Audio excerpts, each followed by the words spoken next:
Subscribe करें और bell दबाएं ताकि कोई खबर रह न जाए।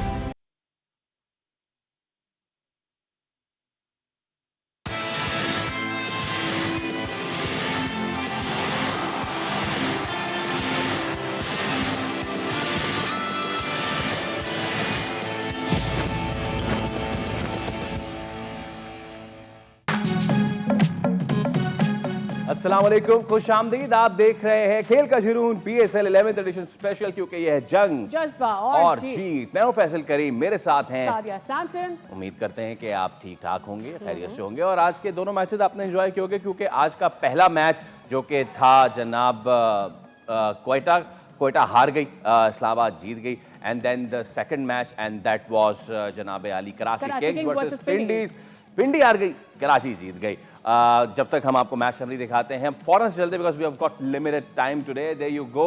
एक तो ये क्वेटा ग्लैडिएटर्स, और आज हम ऑब्वियसली शादाब की बात करेंगे।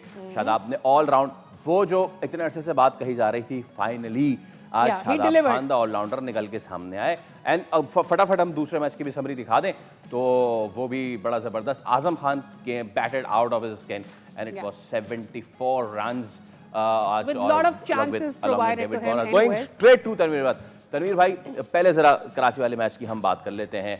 कराची इज जनाब वेरी पक्की टीम दिस टाइम राउंड, और मुझे चलें खुशी इस बात की है कि इधर कैच छूटा, इधर कैच छूटा, यहाँ कर करा के आजम खान ने आज वो किरदार निभाया जिसके लिए उनको रखा गया टीम में, फिनिश करके आया, यानी finish the match. Your comments on this match. पहले तो देखें, आई थिंक मेरे ख्याल में कैचेस की वजह से हारे। पिंडी की टीम को हारना नहीं चाहिए था मैच। एक टाइम पे ऐसा लग रहा था जब 13-14 ओवर हो चुके थे कि ये जो मैच जो है वो पिंडी जीत सकता है, क्योंकि 2 कैचेस छूटे। रिशाद हुसैन ने आजम खान की कैच छोड़ा अपनी बॉल पे, फिर उसके बाद डेरिल मिचेल की बॉल पे मोहम्मद आमिर, जो वैसे तो बहुत बोलते हैं कहीं ना कहीं, लेकिन ग्राउंड में जो उनकी परफॉर्मेंस चल रही है, जो उनका कैच छूट रहे हैं, वो बिल्कुल सिंपल से कैच थे, वो नहीं छूटने चाहिए थे। जाहिर सी बात है, अगर आप ऐसे प्लेयर को जो पावर हिटर भी है, हिटिंग भी अच्छी करता है, अगर आप उसके कैचेस छोड़ेंगे तो यही होगा इस मैच में। और पिछले मैच में मैं एक बात ये बोलना चाहता हूँ, जिस तरह हसन नवाज़ ने रन्स किए, या उससे पहले शामिल हुसैन ने रन्स किए, या आज़म ने आज रन्स किए, ठीक है, समीर मिनास ने रन्स किए, ये 4-5 जो लड़के हैं ना, देखें इनकी परफॉर्मेंसेस बहुत अच्छी रही हैं, लेकिन मैं एक चीज़ बोलता हूँ कि क्या इनके वीकनेसेस पे बॉल हमने की है? क्या हमारे पास ऐसे तगड़े फास्ट बॉलर्स हैं जो इनकी वीक एरिया में बॉलिंग कर सके? ठीक है, क्या प्रॉब्लम्स होती हैं हमारे लड़कों को जब आप बाउंसर्स पे बॉल करते हैं तो वो खड़ी कर देते हैं। डेरिल मिचेल की बॉल पे क्या हुआ? जितने आजम ने जो 74 रन किए हैं उसमें से कितने बॉल पे बाउंसर हुए हैं? प्रॉपर बाउंसर कहाँ पे हुए हैं? आमिर को भी जो उसने छक्के मारे, हाफ बॉल था जिसमें छक्का लगा, ठीक है। डेरिल मिचेल ने प्रॉपर उसको बाउंसर किया इस साइड पे, क्या हुआ? खड़ी हो गई, आमिर ने कैच छोड़ दिया। तो हमारे डोमेस्टिक क्रिकेट के अंदर या PSL के अंदर फास्ट बॉलर इस लेवल के अब रहे ही नहीं हैं, जिनकी कोर स्ट्रॉन्ग हो, ठीक है, जिनकी टांगे स्ट्रॉन्ग हो, बैक तगड़ी हो। जब ये स्ट्रॉन्ग होगा तो आप तगड़े बाउंसर्स मार सकते हैं, वरना अगर आप जिन प्लेयर्स ने रन्स किए हैं इनको आप नॉर्मल बॉलिंग करेंगे, छक्के मारेंगे, ये सारे स्पिनर्स का वेट कर रहे होते हैं। आप इनके स्पिनर्स इनको मुंह पे बॉल करते हैं क्योंकि इनको पता है स्पिनर तो बाउंसर कर नहीं सकते, या नॉर्मल। अब आमिर जिस तरह गेंद कर रहा था आजम को, मुझे तो नहीं लगता वो प्रॉपर फिट है, वो तो ऐसे लगता है आराम से चलता हुआ आके बॉलिंग कर रहा है। वो अब मुझे ऐसा लगता है कि उसको, आमिर को शायद आइडिया ये हो गया है कि मैं उस तरह भाग नहीं सकता, ये शायद एज होती जा रही है। अब एक क्लेवरपन तरीके से आके स्लो वन बाउंसर करो, ऑफ स्टंप पे यॉर्कर कर दो, ठीक है, मतलब इस तरीके से वेरिएशन के साथ अपने काम चलाता रहो। अगर आप वेरिएशन के साथ करेंगे, क्योंकि आप उसकी पेस भी देखें, उस तरह बॉल उसका तेज़ हो नहीं रहा। तो ये जो लड़के हैं ये हमें अच्छे तो लगते हैं बहुत ज़्यादा PSL में परफॉर्म करते हुए, लेकिन यही लड़के जब इंटरनेशनल क्रिकेट में जाते हैं, वहाँ आप हमेशा देखना, हम भी कितनी दफ़ा यहाँ डिस्कस कर चुके हैं, चलो जी पहला बाउंसर पे हुआ, अगला आएगा उस पर भी यही रखना है इन्होंने, क्योंकि हम वीक हैं। वो बाउंसर तेज भी करते हैं, स्लो वन बाउंसर भी करते हैं, जिसपे वो इनको प्रॉब्लम में डालते हैं। वीक एरियाज हैं, लेकिन हमारे जो बॉलर्स हैं उस लेवल के है ही नहीं कि इनको मुश्किल में जो है वो डाल सकें। इसीलिए फिर ये 1-1, 2-2 मैचेस में रन्स करते हैं, उसके बाद जो है वो लाइन में लग जाते हैं। इसमें से कुछ प्लेयर ऐसे हैं जिन्होंने डोमेस्टिक क्रिकेट खेली भी नहीं है, डायरेक्ट PSL आके खेल रहे हैं, ठीक है ना। तो PSL का इंतजार सबको होता है, लेकिन PSL खेलो, परफॉर्म करो, टीम में आ जाओ। एक प्लेयर जो कि पीछे खेल भी रहा है, मैं चाहूंगा फौरन से हम जरा, जब आज हमने बैटिंग की थी बात की, तो एक बॉलर जो कि थोड़ा सा आउटशाइन कर रहा है, दैट इज हसन अली। अब तक की परफॉर्मेंस हसन अली की दिखाई है जनाब, और 3 मैचेस में इकोनॉमी अच्छी है बॉस, ठीक है, हम जो यही बात कर रहे थे ना, ठीक है जान नहीं फला का, बट कितने आउट किए हसन अली ने? और हसन अली ने 4 और 3 7 अब तक 8 विकेटें ले चुके। उसकी रीजन मैं बताता हूँ आप बताएं। रिजवान कैसे आउट हुआ आज? बाउंसर पे जी, वो पीछे ग्लव कर दिया था ना, ठीक है, नो डाउट उसकी हाइट छोटी है, लेकिन उसने अटेम्प्ट तो की ना बाउंसर, ठीक है। हमारे जो लड़के वो बाउंसर अटेम्प्ट ही नहीं कर रहे, मतलब नए बॉल से करें या पुराने बॉल से करें, भाई आप जाओ तो सही। इसीलिए मैंने आपको बोला था कि जिस मैच में नाहिद राना खेलेगा ना, आपको डिफरेंस नजर आएगा नाहिद राना में, दूसरों में भी। ओके, हसन अली की performance. Hasan Ali I think stand out bowler दिखाई दे रहे हैं, स्पेशली पाकिस्तानी बॉलर्स के लिहाज से अगर हम बात करें। इसी मैच में मीर हमजा ने मेरे ख्याल से कितने दिए, 50 रन तकरीबन, बिल्कुल है ना। मैं हसन अली के साथ कंपेयर करूंगा, आमिर नसीम रावलपिंडी में जब पिक हुए थे सबने कहा ये बड़ा ही कोई धांसू किस्म का ना बॉलिंग अटैक बनने वाला है, लेकिन लेट डाउन हो रहे हैं रावलपिंडी वाले।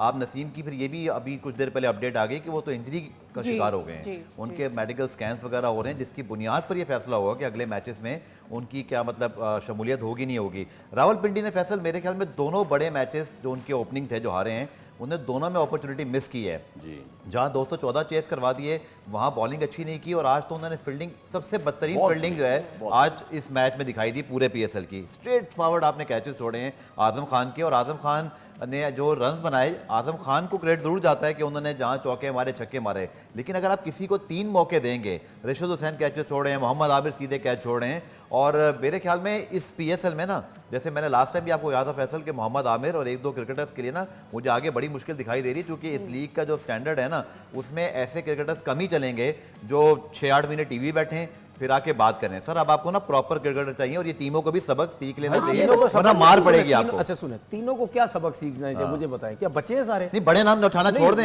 ये सबक जलाद खान आपके पास मौजूद है ना, उसको भी खिला सकते हैं। मेरा सिर्फ कहने का मतलब है कि बच्चे तो नहीं है ना भाई, इतने अरसे से क्रिकेट खेल रहे हैं, तो ये नए वाले हैं ना, ये बच्चे ही हैं, रावलपिंडी पहली दफा आई है। मैं आमिर वगैरह की बात कर रहा हूं, आपने बोला ना टीवी पे, भाई बच्चे तो नहीं है, कब से क्रिकेट खेल रहे हैं, क्या इनको इतनी समझ नहीं है कि अगर हमने क्रिकेट खेलनी है अभी तो हमारा काम नहीं है टीवी बैठने का। अगर हम टीवी पे बैठ के दूसरों के अगेंस्ट जाते हैं तो फिर जब हम खेलेंगे तो हमारा क्या हाल होगा? असल में काम चल रहा है ना ऐसे। नहीं, वो ठीक है, काम चल रहा है, तो देखिए मैं समझ गया आप क्या बात कर रहे हैं, लेकिन अगर काम चल रहा है ना तो फिर ग्राउंड में ये परफॉर्मेंस होगी तो फिर दूसरे भी काम चलाएंगे, फिर ठीक है, फिर दूसरे भी फिर आप पे काम चलाएंगे कि भाई आप वहां बैठ के ये सब कुछ जो है वो करते रहे। बात ये होनी चाहिए कि चूंकि आपको ये बात पता है कि सेंटर कॉन्ट्रैक्ट में जो सादिया प्लेयर होते हैं ना, उनके ऊपर तो रूल्स अलाउ होते हैं, लेकिन अगर आप रीसेंट पास है पाकिस्तान के लिए खेले हैं ना, उसमें भी रूल अलाउ होते हैं। तो क्यों नहीं पाकिस्तान क्रिकेट बोर्ड ने कभी मोहम्मद आमिर, इमाद वसीम की बातों का नोटिस लिया?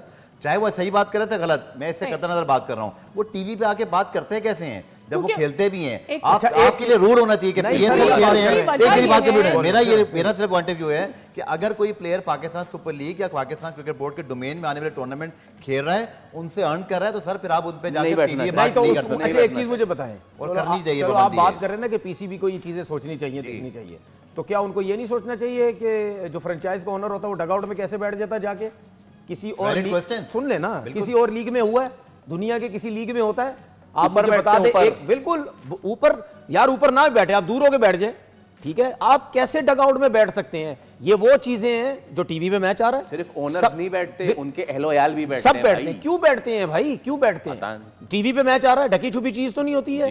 डगआउट पे जब कैमरा पड़ता है, सुने ऑनर बैठे होता है सब, भाई ऑनर का क्या काम है? आपके प्लेयर्स पे प्रेशर डाल रहे हैं। उसके बाद एक और चीज, अगर ऑनर डगआउट में बैठा हुआ है, कोई प्लेयर बैट्समैन अगर बैटिंग गलत कर रहे हैं या फील्डिंग गंदी हो रही है, मार खा रहा है, 100% ओनर कोच को बोलेगा यार क्या हो रहा है, 100% कप्तान साथ बैठ बोले ये क्या हो रहा है, ठीक है, इसको भेज दे, उसको भेज दे। भाई क्यों? तो ये क्या पाकिस्तान क्रिकेट बोर्ड नहीं कह सकता ओनर्स को कि भाई ये ओनर्स क्यों बैठे हुए होते हैं यहाँ पे, ये कोई तरीकेकार ही नहीं है? तो भाई चीजें बहुत हैं, चीजें बहुत हैं। एक चीज और, नसीम शाह 23 साल के हो गए जी, कितनी दफा अनफिट हो जाते हैं वो? 23 साल। जब आपका पांव ऐसे क्रॉस बच जाएगा और उसके बाद आपकी बॉडी सीधी बैट्समैन के पास जाएगी, और जब आप बाउंसर करोगे तो भाई आपका सीधा लोड कमर पे ही तो आना है, तो आपको इंजरी तो होनी ही होनी है। उसके बाद हम यही बातें करते हैं, 23-30 साल के हैं, अभी थोड़ी देर पहले मैं क्या बात बोल रहा था, जानी नहीं है ना किसी कमर में ना कुछ, आपको जरा सा बोलते हैं बर्स्ट मारो, उसके बाद सारे अनफिट होकर बैठ जाते हैं। वॉश कोच हैं कोटनी। अच्छा फैसल साहब, तनवीर साहब ने एक बात की, मेरा एक पॉइंट भी हो, तनवीर ने उस पर बात नहीं की लास्ट में। ये जो हमारे जो वर्ल्ड कप में और एशिया कप से पहले जब हमारे बड़े बड़े क्रिकेट बोर्ड के लोग पाकिस्तान टीम से मिलने पहुंच जाते हैं, उस पे क्या राय है सर आपकी? नहीं होना चाहिए ना यार, वो भी गलत है। सब गलत है। क्रिकेट खेलना काम है क्रिकेट वालों का। We have hardly 50 minutes with us, or 50 seconds sorry with us. कल का मैच है मुल्तान सुल्तान वर्सेस लाहौर कलंदर। आप दोनों की प्रेडिक्शन आ जाए, व्हाट डू यू थिंक? ये पूरा एंड हो रहा है। तकरीबन ओके, आपको पता तो है, अभी हम लाहौर सब कलंदर खुल के और- क्या बताएं sorry। किस वजह से एंड हो रहा है। लाहौर और मुल्तान का मैच। लाहौर कलंदर्स। जनाब तनवीर भाई, तनवीर भाई, लाहौर लाहौर कलंदर्स, लाहौर कलंदर। चले इस बार मैं जा रहा हूँ, मुल्तान। कल कौन कौन जीता था ये तो बता दें। वो बता भी बता देते हैं। अरे अभी भाई मैं लाइए जरा- तो सही, मैं जरा लाइए दोबारा- तो सही, मैं जरा जरा प्रेडिक्शन दोबारा स्कोर confirmation पढ़ता ले तो लूं। चले। लाहौर? और वो जी, लाहौर, लाहौर, देखें लाहौर।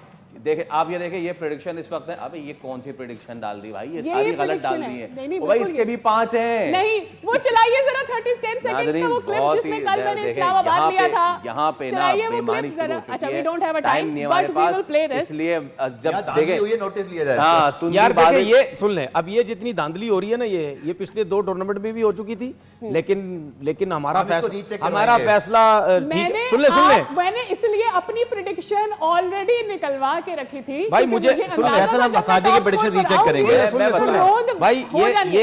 ये जो मसले मसाला ना 2 टूर्नामेंट से पहले हो चुके हैं। जी, जी। ठीक है, हमारे कुछ लोगों ने फैसला ये किया है कि हम चाहते हैं कि ये टूर्नामेंट जो कोई और जीते, क्योंकि वो किसी और की तरफ से केक ओके, लाजमी आ चलो, जाता ठीक है, है। यहाँ से केक बिल्कुल नहीं ओके आता भाई, है। इसी के साथ हम ले रहे हैं आपसे इजाजत। आज वक्त बहुत महदूद था, अपना ख्याल रखिए। कल आपसे होगी मुलाकात। अल्लाह हाफिज।